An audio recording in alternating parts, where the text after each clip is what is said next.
Nagbanta si Pangulong Rodrigo Duterte nakakasuhan ng economic sabotage sa mga sangkot sa paglagda sa mga umano'y hindi patas na kontrata sa Maynilad at Manila Water. Kami ang katipunan ng demokratikong Pilipino, ang KBP, ang partido para sa kinabukasan. Tigil bayan, tigil bayan, tigil bayan sa 2020. Kapag pinutulan, tawagan si Digong sa numero 888. Makinig kayo mabuti ha. Kung walang tubig, patay tayo. Now, itong tubig is a natural resource. It is God-given to the Filipinos. Ano ba nangyari yung putang inang yan? Pagsasampalin ko kayo sa public. Pilipino yan, walang kaluluwa. Yang Manila Water, pati Maynilad, kay Pangilinan, pati kay Ayala. Matagal na ito. Wala lang pumipiyak kasi nga takot sa pera ni Ayala, pati ni Pangilinan. Putang inan to. They are screwing us, and they're screwing us all the way. Matagal na ito ang corruption na pinakamaya bilyon nandito sa itaas. Anak ka ng putang ina ninyo. So I want a rich guy who has been wallowing in its filthy house with all the mga tawag pa pala sa kanila sa bahay, senyorita, senyora, senyor, kahilas ang putang ina. Hoy, hindi na panahon ng katsila ang leche kayo. Do not fuck with me, my friend. Ilang taon na kayo nagbayad ng water treatment ang putang ina niya hanggang ngayon mabaho pa rin yung lumalabas doon sa Manila Bay. Leche kayo. Walang water treatment, sige kayo kobra. Anong tingin ninyo sa amin? I could establish a prima facie case. Then I will file plunder. Ang plunder, Padre, Mr. Ayala, Nobel yan. Gusto ko makita na milyonaryo na makulong. Putang ina, do not fuck with me. Putang ina, do not fuck with me. Putang ina, do not fuck with me. I will order the armed forces to operate your order. Kasi, sundalo, take over kayo. Ikulong, yan ang nararapat sa oligarko. Ibalikan ninakaw nilang dapat sa mga tao. Tigil bayad simula Enero 1, 2020. Pag pinutulan ka, sumbong mo lang kay Duterte. Yung piso malaga, ang inyong naibulsa. Patong-patong na kaso ngayon ang nakakasa. Ilang taong na mayagpag sa laki ng tinatamasa. Nakahiga sa salapi sa pagbubulang umaasa sa botahe na nagpahirap sa mga Pilipino. Walang mga konsensya tuloy sa pagmemerwisyo. Kung di pa na-opposite, digong di pa pansinin. Lalabas ka totoang ipiit ang salarin. Pagkakabos mapaglamang, dapat lang na matigil. Kayo ang nagkasala, dapat kayo ang masingil. Dati nyo patawa-tawa, dito na magwawakas. Babagsak kayong lahat, tasarehas sumihimas. Tigil bayan, sigaw ng Pilipino, taong bayan. Mga oligarko, dapat lang na maparusahan. Tigil bayan, ang tubig na galing sa kalikasan. Sabay-sabay tayong lahat. Tigil bayan, sigaw ng Pilipino, taong bayan. Mga oligarko, dapat lang na maparusahan. Tigil bayan, ang tubig na galing sa kalikasan. Sabay-sabay tayong lahat. Tigil bayan. Atong ipreso ang mga oligarko, ibalik tanda ang mga ninakaw sa tawo. Pondo, bayad umpisa Enero 1, 2020. Kapag pinuplang ka isugid mo kay Duterte. Trilyong pisong halaga andang binusa. Kaabong mga kaso makarong kanda nakakasa. Kaabong dagkon yun, kabaho ang inagyan. Mga nakagubog sa kwarta, mga purido, hindi masaliga. Andang sabotahe, sanda nagpabudlay. Katong mga Pilipino, huwag mga konsyensya, padayo ng perwisyo. Di masairan kung wa pa si Digong nakapungko. Hindi maguwaro matuod na nag-ubra. Mga abusado dapat mapundo. Pondo bayad, inggit Pilipino, taong bayan. Mga oligarko dapat sandaro, pasakitan. Pondo bayad, pondo bayad, pondo bayad. Ang tubig halin sa kalikasan, pondo bayad. Mga tanan. Pondo Bayan.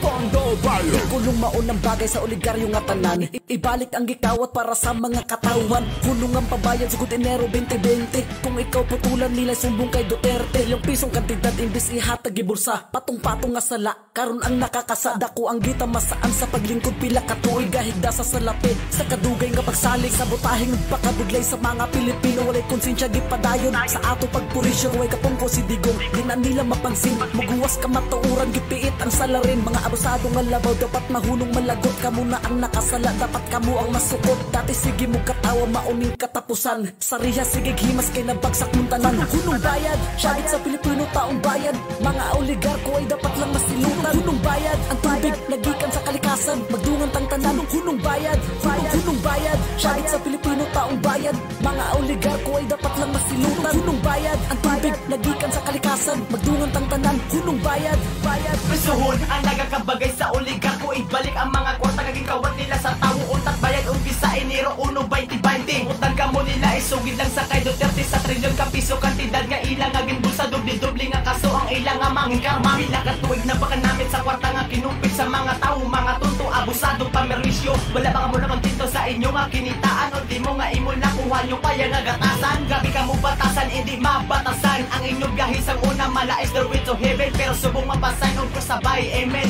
kay ara na si Digong wala sang makapugong oras na nga bukawon ang paminsalo nyo nga lipong pamati ang singgit sa katawan nagasigabong untat bayad singgit sa Pilipino nga katawan untat bayad mga oligarko dapat nahatulan untat bayad ang tubig nga halin sa kalikasan dululungan kita tanan isingit tigil bayad Binulgar na ng Pangulo natin si Digong ang katiwalian ng mga oligarkong pugon tangi siya lang ang ating pag-asa na tutugon dito sa mga madugos na dapat nang makulong mga walang iya kayo mga walang pusot yahaman inaabuso kahinaan ng mamamayan asa nang pinapangako nyo ng magandang serbisyo pinako nyo na nga ginawa nyo bang negosyo grabe na kaya dapat lang matigil na ang kasakiman nyo na ugat ng problema ang tubig ay buhay yan ang inyong tandaan ngunit itong oligarko ginawa pang kabuhayan kaya ikaw na nakikinig nito sa mga mandarambong huwag ka nang magpauto imulat mo huwag niyong matabuksan mo ang isipan mo huwag kang matatakot si Digong kakampi mo tigil bayan sigaw ng Pilipino taong bayan mga oligarko dapat lang na maparusahan tigil bayan ang tubig na galing sa kalikasan sabay-sabay tayong lahat tigil bayan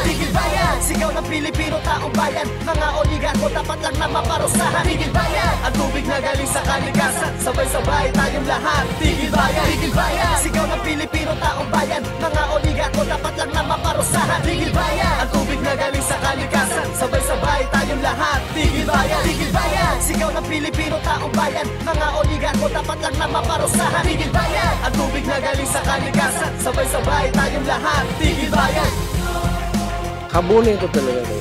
Habulin ko talaga kayo. Yayariin ko talaga kayo. Yayariin ko talaga kayo. Yayariin ko talaga kayo. Tigil bayan! Tigil bayan! Tigil bayan! Sa 2020!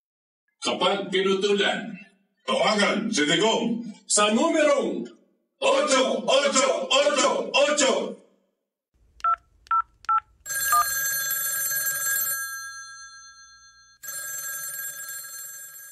You know, these oligarchs. If there is one thing that I will bring with me when I die, alam mo ano? That I was able to dismantle the oligarchs holding the government. Talagang niyari ko sila. Yung mga masakit kong salita to the Ayalas and to si Pangilinan, I apologize for the hurting words.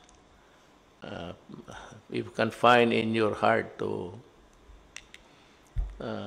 forgive me,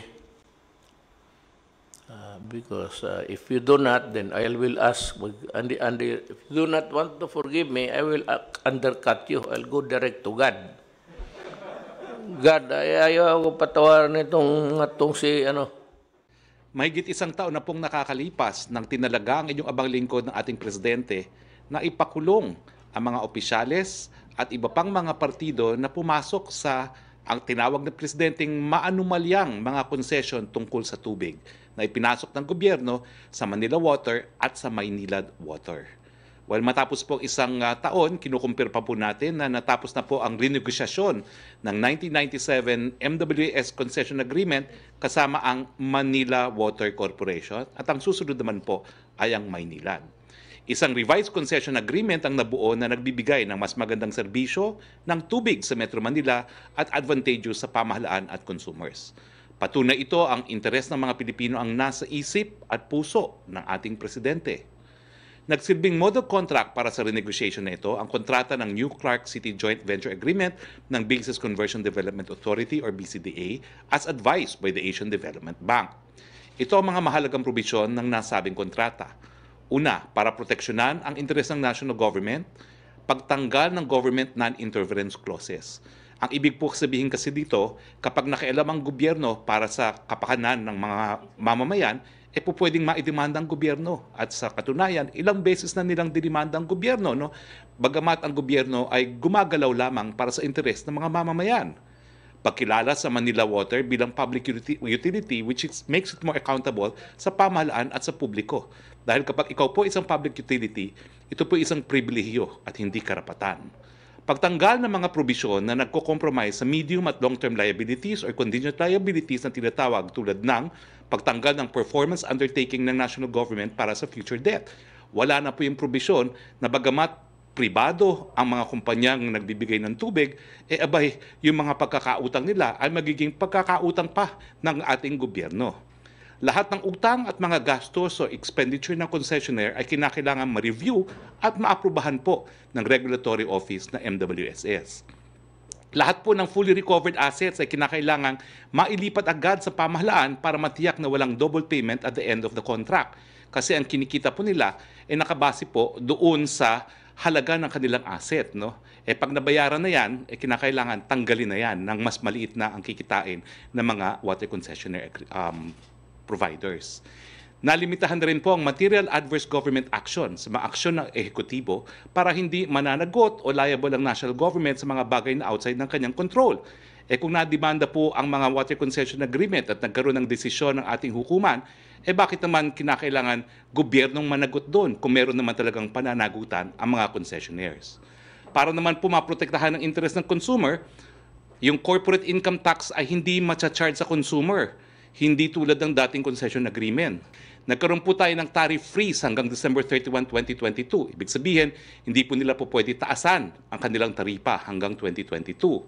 Ang tariff adjustment for inflation, kasi meron po yan, no, para naman hindi madihado sila, kinakailangan yung kanilang taripa ay adjusted doon sa tinatawag nating inflation. Ngayon po, 2/3 ng consumer price index, hindi katulad ng dati na 100% inflationary impact. Dati-rati po kasi yung pagbago ng forex, no, ay sagot ng gobyerno. Parang ginagarantiya natin na walang inflation, walang deflation. Ngayon po, wala na pong ganyang provision. Sulong Pilipinas. Ako po si Ka RJ Abellana Jr. Ngayon po ay ika-isa o unang araw ng Mayo.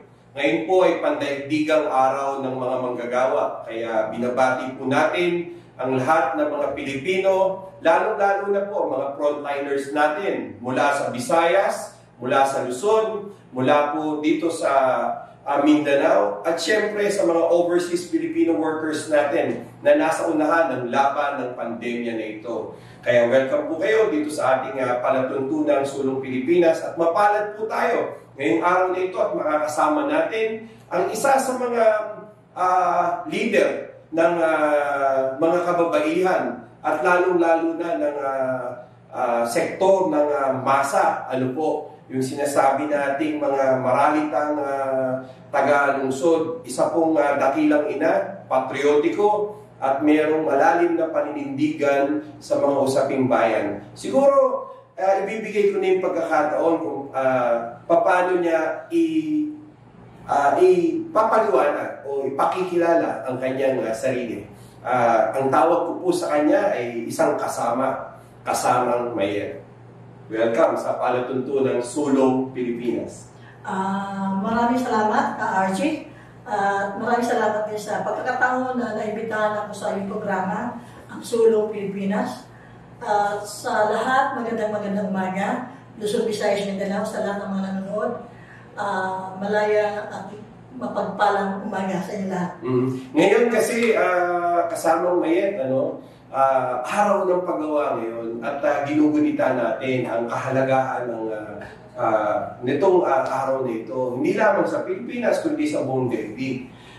Isa sa pangunahing problema ng nanay, ng tatay, ni ate, ni kuya, ni lolo, ni lola, ng buong pamilyang Pilipino ngayon, yung pinag-uusapang public utilities. Ito yung mga ginagamit mo pag luluto ka, no? Kapag kailangan mo mamalengke, ang ilaw, tubig, no? Gaano ba ka-importante itong usapin ng tinatawag nating public utility sa pang-araw-araw na buhay ng ating mga Pilipino?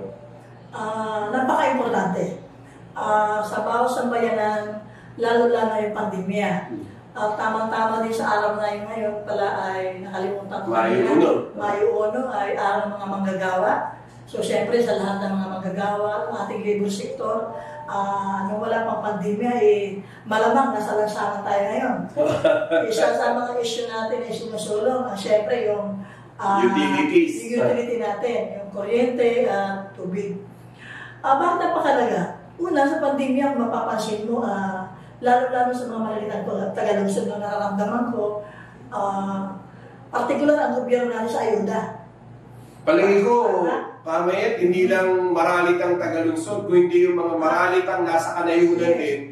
Tinamaan itong pandemya nito. Tama, Jay. Actually, ang kailang focus kasi ngayon sa pandemya ay mga ayuda. Di ba? So, parang hanggang dulo lang. Pero yung tubig, hindi napabayaan. Walang ayuda. Kuryente. Walang ayuda ng kuryente. Bakit? Sa pandemya ka, dito yung realidad ha. Biro mo yun na mayroong ayuda sa pagkain. Paano yung tubig? Pangunahin yun eh. Kaya mga importante, lalo na yun, di ba, naranasan yun ng mga miyembro ko sa komunidad. Sinasabi yung bawal maningil kasi may batas. Pero umabot ang bill nila ng talagang hindi na kaya. 4 na doble, 5 doble. Talagang mahirap. Wala pang trabaho. Mahirap. Wala pang trabaho, pero yung mga nangangasiwa ng kuryente tubig, ituloy-tuloy. Ang akin lang napapaisip ako minsan, sinasabi ko, bakit kinukontrol sa tao itong kuryente, yung utility ng tubig? Ito ba yung oligarko? Tama. Yun na nga. Ang atin lang ito, di ba kalikasan ito, natural? Dapat ito pag-ari ko ng gobyerno, taong bayan. At ang taong bayan na yan, pinangungunahan ng gobyerno. Tama. At ito, nabanggit mo na nga, kasamang Mayet, no?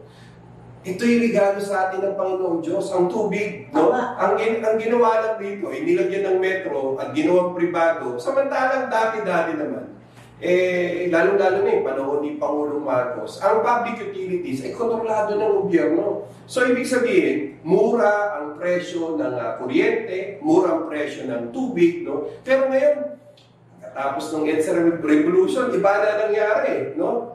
Napunta na ito sa ilang pamilya lamang o ilang mga oligarko. Siguro babanggitin ko na. No? Halimbawa, si Manny Pangilinan, itong sila pamilya Ayala, itong mga Ramon Ang at iba pa ng mga sikat na pangalang oligarko na kumukontrol ng Meralco, Maynilad, Manila Water, Prime Water, kahit yung telecommunication, Globe Smart, sino ba may-ari? Di Ayala, Pangilinan din. Diba? At yung mga anak natin, kailangan niya ng data habang nag-aaral ngayong panahon ng pandemya. Kung walang pang-load ang nanay, walang pang-load ang tatay, hindi mapag-aaral yung bata. So, napakahalaga kung estado o gobyerno ang nangangasiwa nito dahil ito ang serbisyo na binibigay ng gobyerno bilang isang mga lingkod bayan. So, hindi niya ginagawang negosyo. Pero ngayon, negosyo no? So, gaano ba kahalaga ang issue ng kuryente sa panahon nito? Tulad kanila sinabi ko, napakahalaga. Dahil sa dati, face-to-face yung edukasyon.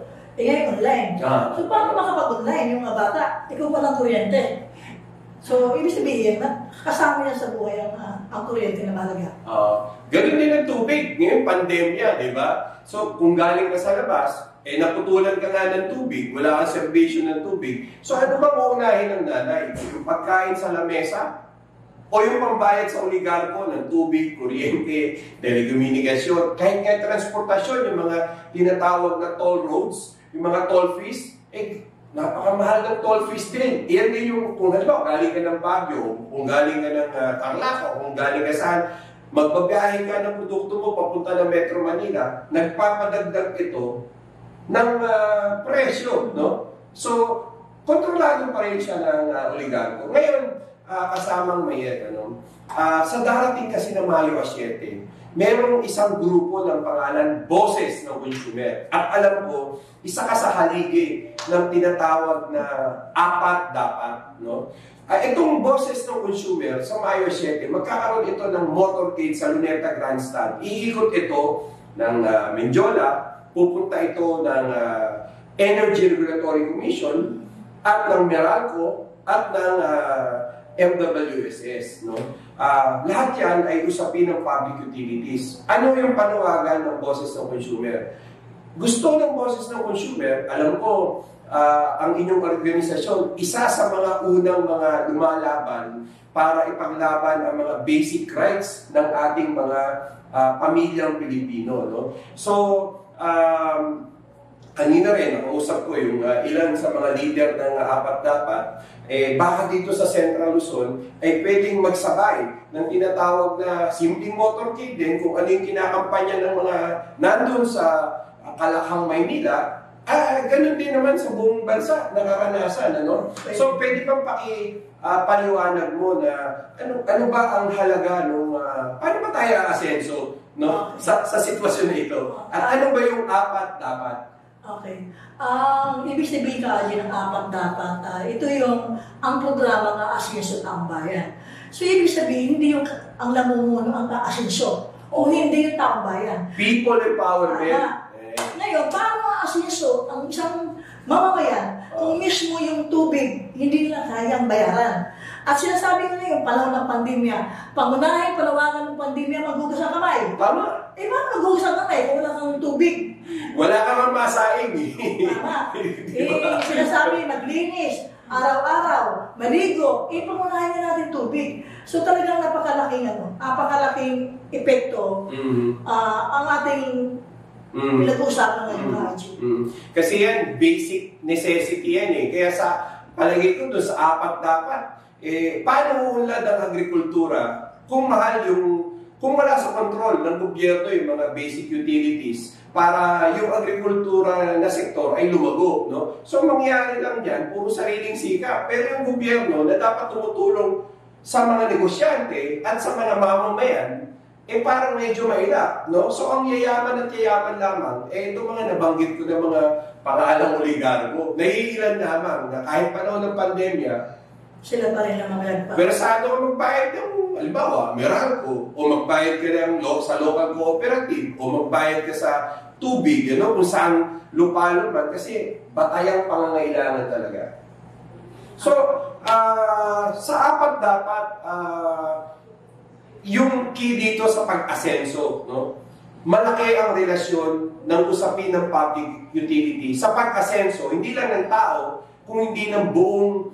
Kapag malakas kasi ang isang gobyerno at nasa control niya ang public utilities, napalalakas, na-empower din niya yung mga mamamayan. Tulad na yung sinusulang ng apat dapat, yung empowerment of the family, of the people itself, but the government must do their own homework, which is, ito nga tinatanong natin kay Pangulong Duterte, bakit ayaw ideklara ni Pangulong Duterte? Kasi pinakalagay sa saligang batas.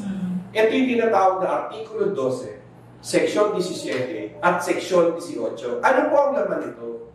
Sa Mayo 7, yan yung hihilingin ng taong bayan na, Mr. President, dito mo gamitin ang iyong tapang, no? Dito mo gamitin ang iyong talagang sinseridad sa pag-take over ng public utilities. Kasi ang Section 17 and 18, sinasabi rito sa panahon ng pambansang kagipitan, maaaring i-take over ng gobyerno ang mga public utilities. At ang nakakagawa niya, presidente lang. Kaya, ano tingin mo? Bakit siguro sama-sama tayo dapat dito sa May 7, panawagan natin para yung boses ng consumer, hindi lang dito sa gitnang Luzon o Central Luzon, hindi lang doon sa Metro Manila o sa buong bansa, ay mapalakas natin, ano? At may paabot natin kay Presidente, hindi naman ito House Duterte o hindi ito anti-government. Kung hindi gusto natin palakasin ang gobyerno, gusto natin tulungan si Pangulong Duterte dahil wala na nga siyang maibigay na ayuda eh. So, yung connection ng pag-asenso at yung paglakas ng gobyerno dito sa Article 12, Section 17 and 18 ay palagay ko nag-ano siya natutumbok natin na maigi. At yun ang sinasabi nating ayuda. Hindi yung ayuda na 1,000 lang o ano ba mararating na 1,000 na ayuda? Di ba? Parang naman nakakahiya na para tayong namamalimos lagi, di ba? So, sa dapat itong mga proyekto na mga isinusulong nyo na sa abot ng inyong makakaya na ma-empower ang pamilyang Pilipino. Ano yung mga eksaktong halimbawa para bumilis yung pag-asenso ng isang pamilya o ng isang manggagawang Pilipino? Okay. Ang apat dapat, kaya sinabi kanina, ang programa ng Assist sa Taong Bayan, may apat siyang programa. Kaya sinabi apat. Ang una, agrikultura. So kung sinabi agrikultura, kahit hindi doon sa usapin ng probinsya, maging sa NCR, dahil kailangan din ng pagkain sa pagkainan. Self-sufficiency, food security. Wow! Yun. Pangalawa, ay yung pangkabuhayan, yung consumer nga. Pangkabuhayan. So, ang ginagawa ng apat dapat, hindi lang nagbibigay ng 1,000 ayuda, kung hindi, sustainable. Micro-entrepreneurship, yes. No? Pwedeng magnegosyo, magtinda sa maliit na karinderya, pwedeng parang milk tea, o kahit magtinda ng lechon dyan, o ano, yun yung empowerment. Kasi yung magbigay ka ng, wala naman tayong piso doon sa 1,000 ayuda. Kaya lang, nagiging palakasan ng iba. Di ba? So, nagiging dole out, nagiging tamad, tinuturo natin maging tamad. Pangatlo, yung abot kayong babahay, dahil ngayon nga itong panahon ng pandemya, lumabas na yung basic nung unang panahon yung food security and shelter. Yung tandem na ngayon. Tapos pang-apat, marami kasi nawalan na ng trabaho yung pandemya. Kaya yung tinatawag ng tuklas talento para alamin kung sino may mga kakayahan para mabigyan natin ng hanap buhay. Hindi yung hanap buhay na isang araw wala na. Alam nyo naman kaya siguro, mayroong yung oligarko na yan, sila yung nagpapayaman. Ang ginagawa sa mga manggagawa, araw ng manggagawa ngayon, di ba? Contract na decision, di ba? So, ibig sabihin, wala. No work, no pay. Oo, ngayon, dahil pandemya, walang no work, no pay. Anong gagawin na isang manggagawa kapag narinig niya na yung baby niya umiiyak? Ano bang uunahin niya? Pagbayad ng kuryente, pagbayad ng tubig, o yung gatas ng anak niya? Ang advocacy ng apat dapat ka, tugma doon sa sulong Pilipinas. Dahil para naman tayo Pilipino, sino ba magtatanggol sa Pilipinas? Kundi ang Pilipino. Tama ba? Ngayon, ang aming isang advocacy, susuporta kami doon sa panawagan ng sulong Pilipinas sa Mayo City, na ibalik sa kontrol ng Estado, tubig, kuryente, telekomunikasyon, at mga iba pang transportasyon.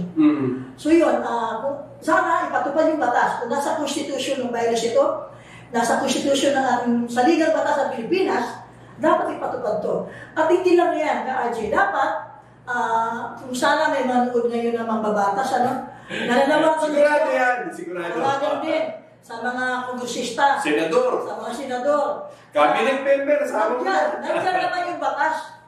Diba? Ipapatupad na lang. Diba?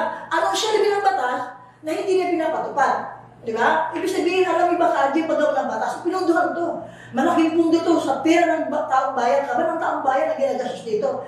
Tapos ngayon, gagawin na nila papel na panunurin.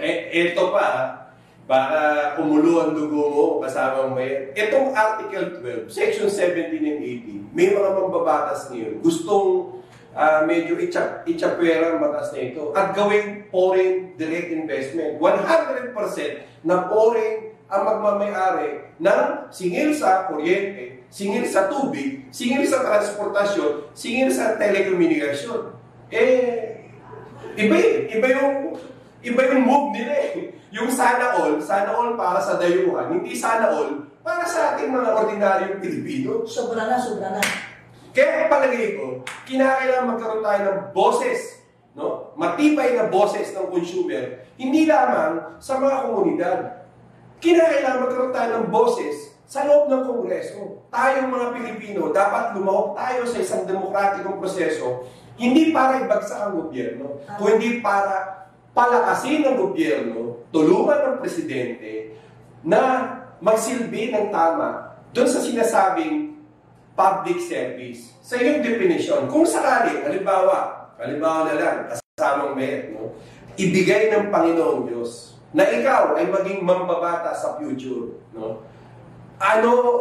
Ang public utility ba ay isa ito sa iyong mga unang-unang dapat bantayan at isulong? Sinabi natin kanina ka-Haji, hindi aasisyon ang bayan kung iyang public utility natin pinahirapan ang taong mamamayan. At isa pa, sinasabi nga natin, bakit nais natin lumahok? Marami kasi tayong kasama na lagi sumisigaw ng pagbabago. Diba? Pero alam niyo po mga kasama, mga kababayan, ang pagbabago ay dapat simula sa sarili. Tama ba? Opo. Ngayon, bakit tayo lalahok sa sinasabi na kung sakali? Ang unang-unang kasi ka-Haji ay mas dapat ang isang mambabatas. Kung gagawa ka ng batas, yung angkop sa taong mamamayan. Tsaka ramdam mo. Nararamdaman mo.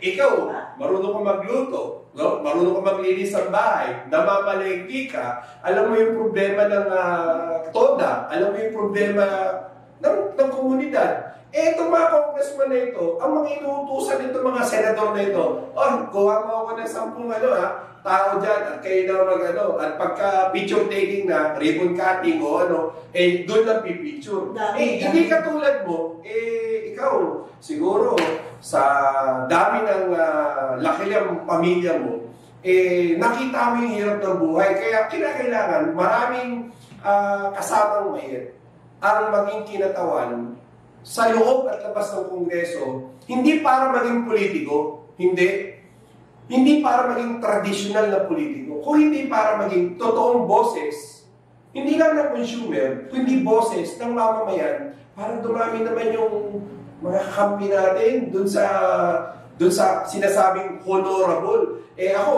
kapag ikaw ay naging mambabatas, talagang tatawagin kitang honorable dahil ako, nakatitiyak ako, kapag ikaw ay naging mambabatas, pwede kong itaya yung aking pato na sigurado ako na pag sinabi tungkol sa public utilities, tungkol sa usapin ng asenso, tungkol sa usapin ng pabahay, etc.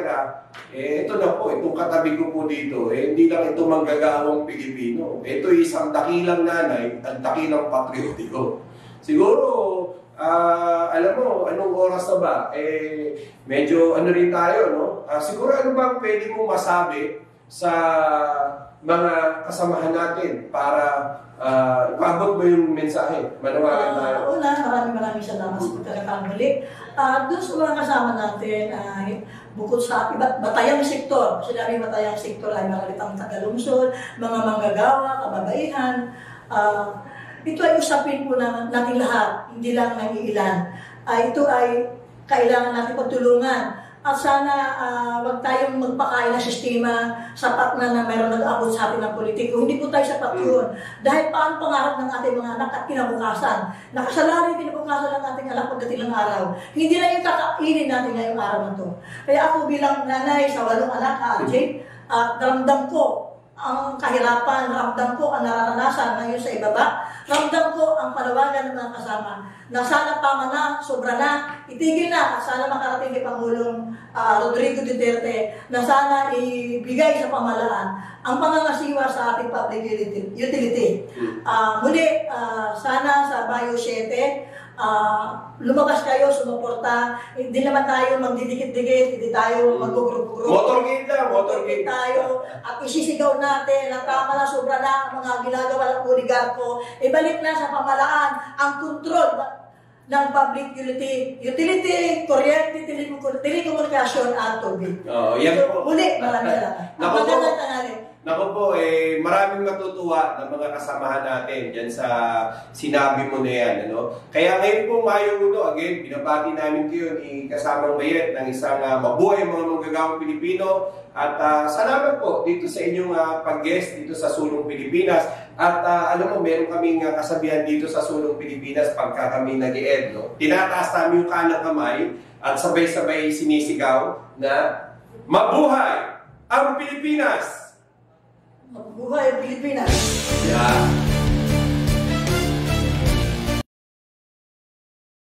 Yan po ay ating interview sa Gitnang Luzon sa isang leader, Maralita, leader po ng masa, walang iba, si Mayet. Nakasama na po natin ito na matagal na panahon, halos sa 2 dekada o 20 taon. At narinig nyo naman po ang panawagan ng mga consumers na sasama po sila sa Mayo 7. Doon po sa Luneta Grandstand at tayo ay mag-motorcade. At ang Gitnang Luzon po ay magkakaroon po sila ng sarili nilang motorcade dyan sa Central Luzon, particular po dyan sa Tarlac. May higit po sa 50 mga motorsiklo, sasakyan, baka mas madami pa po sa 50 na lalahok. Kaya nakakatuwa po at itong si kasamang Mayet ay talagang ipinaramdam niya po ang sinasabi niyang pagmamahal sa ating inang bayan. At napakaganda ng panawagan na ito kasabay po ng pandaigdigang araw ng mga manggagawa na kung saan ay milyong mga manggagawa ang nawalan ng hanap buhay, bunga po ng tinatawag nating krisis at kagipitan. Kaya nga po sinusuportahan ng apat dapat yung ating panawagan sa ilalim ng boses ng consumer. Kaya sa mga kasamaan ko sa boses ng consumer, sa United Filipino Consumers and Commuters, sa masa, ayaw sa oligarko at syempre sa Katipunan ng Demokratikong Pilipino, ang grupo po ng Gising Maharlika ay kasama rin. Ang grupo po ng Samahang Ilocano ay kasama rin po sa Mayo 7. At ito nga po ang pinakabagong kasama natin sa motorcade na ito ay magkakaroon po sila ng hiwalay na pagkilos kasabay po sa May 7 ng motorcade. Isang motorcade ganap po ng alauna. Diyan po sa buong probinsya ng Tarlac at sisikapin daw nila na abutin ang probinsya ng Nueva Ecija, ang probinsya ng Pampanga, ang Gitnang Luzon po. Kasabay po ito sa magaganap diyan sa Luneta Grandstand. Ganyan din po ang gagawin ng may iba nating mga kasama sa ibang mga lugar tulad ng Mindanao at Visayas na sumusuporta po rito sa Artikulo 12, Section 17 and 18. Kaya mabuhay ang apat dapat, mabuhay po ang KDP, ang MASO, ang Boses ng Consumers, ang UFCC, ang Water for All Refund Movement, ang Silaw, ang Gising Maharlika, at iba pang mga organisasyon na susuporta po sa Mayo 7. Kaya ito po ay sa Biyernes na, sa darating na Biyernes na.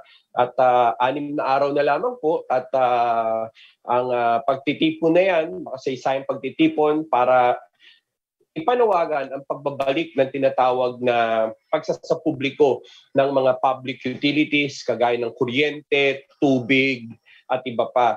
At kung napakinggan niyo po yung mga unang mga pahayag dito sa programang ito, sinabi ng ating presidente nung una, minura-mura niya yung mga oligarko and then nag-apologize siya.